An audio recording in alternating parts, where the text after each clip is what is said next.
अगर भारत सरकार, हमारी अपनी सरकार अगर चाहे तो क्या नहीं कर सकती है, समाज में बदलाव ला सकती है। लेकिन मैं पूछना चाहता हूं कि पुलिस के अंदर जो बदलाव आने चाहिए, सीएपीएफ के अंदर जो बदलाव आने चाहिए, पुलिस मॉडर्नाइजेशन जो होना चाहिए, पुलिस का जो विकास होना चाहिए, वो कब होगा? कितनी सरकारें बदलेंगी उसके बाद होगा? कितने सारे प्रपोजल्स जो है अभी भी धूल फांक रहे हैं और हम जो है तुच्छ पॉलिटिक्स करने में लगे हुए हैं। कहूं उसके पहले एक बार हम अपने आप को भारत माता को समर्पित करते हैं।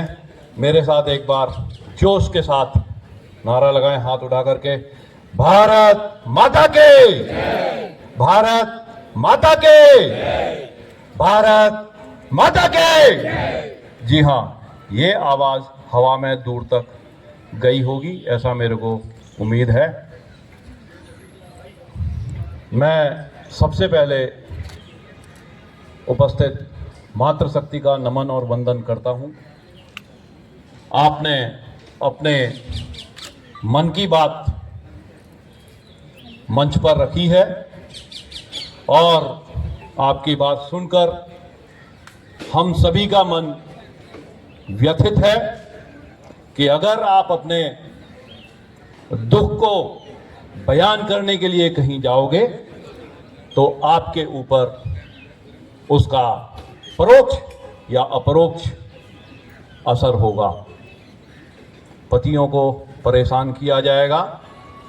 अगर ऐसा हुआ है तो ये निहायत ही कायराना कृत्य है और इसकी घोर निंदा होनी चाहिए।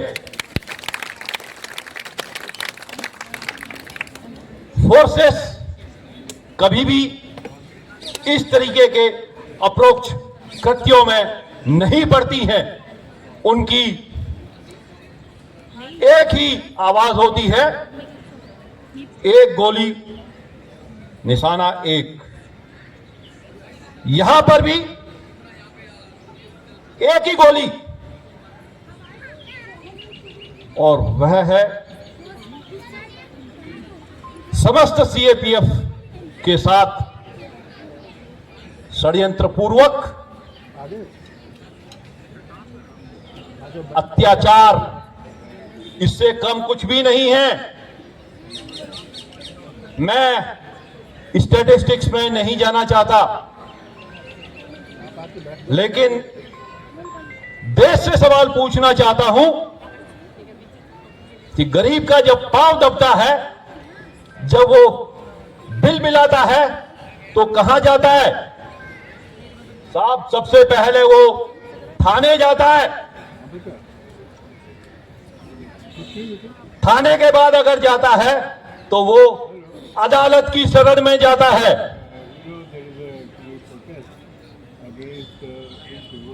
अदालत की शरण में जब जाता है तो उसकी उम्मीदों का जो टोकरा है वो लबालब भरा हुआ होता है कि अदालत से अगर मेरे को कोई रिलीफ मिल गई तो मुझे उम्मीद है कि वो रिलीफ वास्तव में मुझे मिल जाएगी।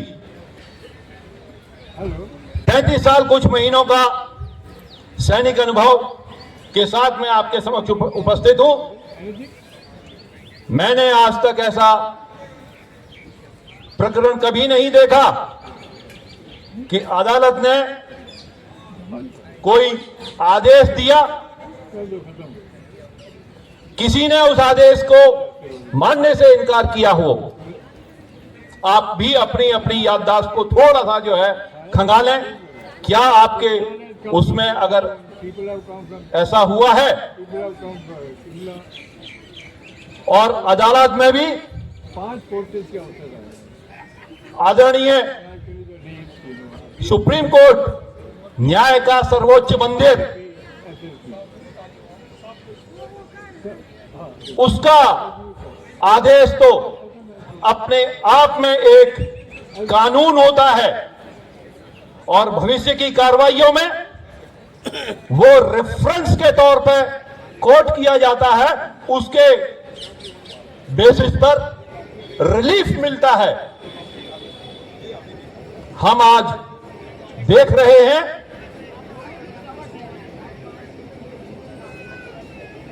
माननीय सुप्रीम कोर्ट ने, न्याय के मंदिर ने समस्त सीएपीएफ को एक ऑर्गेनाइज सर्विस का दर्जा दिया नहीं, उसको सर्टिफाई किया, रिट्रेट किया कि सारे सीएपीएफ ऑर्गेनाइज सर्विस हैं। ऑर्गेनाइज सर्विस तो वो पहले से थे,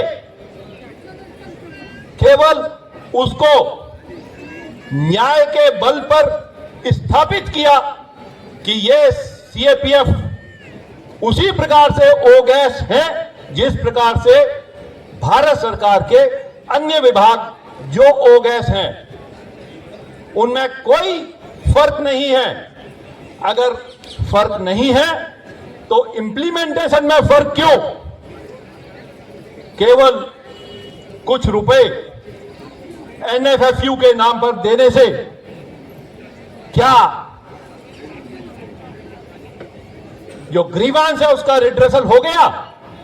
बिल्कुल नहीं हुआ। सवाल केवल फाइनेंशियल अपग्रेडेशन का नहीं है, सवाल उस मान और मर्यादा को सीएपीएफ के कमांड स्ट्रक्चर में निहित करने का है जिसके सीएपीएफ वास्तव में अधिकारी हैं, और समस्त सीएपीएफ को वो मान, वो मर्यादा मिलना चाहिए। मान और मर्यादा प्रत्येक सैनिक का अधिकार है। शायद हमें उससे ज्यादा कुछ नहीं चाहिए, लेकिन सोचिए,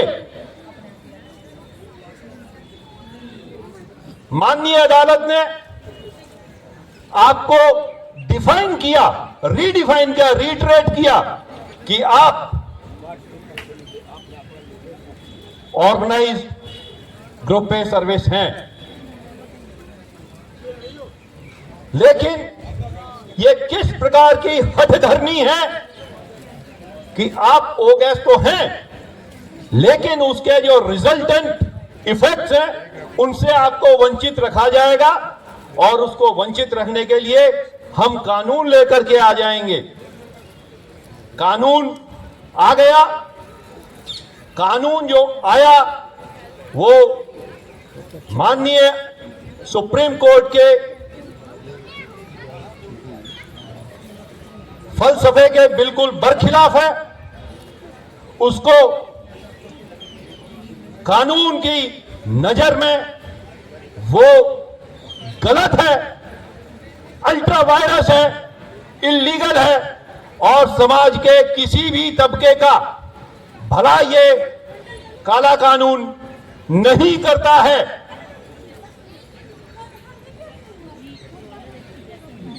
सत्ता के सर्वोच्च मंदिर पार्लियामेंट से कहा गया कि सीएपीएफ के अधिकारियों को 4 प्रमोशन तो मिलते हैं।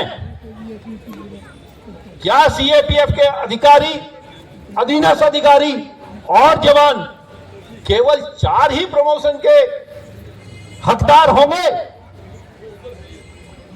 क्या चीज प्रिवेंट करती है, क्या चीज रोकती है?